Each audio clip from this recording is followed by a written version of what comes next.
நினைக்கின்றான் இந்த மகனாசுரனானவன்.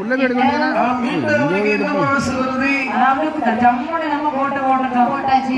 இந்த உலகத்துல யாருமே அப்படி வச்சிருக்க முடியாது. தங்கத்தால போட்டிருக்கோம், தங்கத்தையே கூட்டிட்டு வந்து போட்டிருக்கோம். அது மட்டும் இல்ல, மருமக இருக்கும்போது நம்ம தங்கத்தை கூப்பிடுறீங்க. என்று தங்கத்தாலே பெரிய கோட்டையை போட்டு சரி அப்படியே இருந்தரசு ஆண்டு வருகின்றான். இப்படி அரசாட்சி வரக்கூடிய இடத்திலே சரி நினைக்கின்றான் நம்ம மகனாசுரனானவன். என்ன நினைக்கிறான்? இந்த உலகத்திலே பிறப்புன்னு ஒண்ணு இருந்தா கண்டிப்பா இறப்பு இருக்கும். பிறக்கும் போதே அந்த இறப்பையே நிர்ணயிக்கப்படும். அது உலகத்தில் உள்ள உலகம். சரி, ஆனா அந்த மகனாசுரனுக்கு ஒரு ஆசை வருது. அதாவது இறப்பை வென்றவர்கள் யாராவது உண்டுமா? இந்த வையகத்தில் கிடையவே கிடையாது. ஆமா, ஆதியினாலே பெரிய பெரிய முனிவர்கள் இருக்காங்க.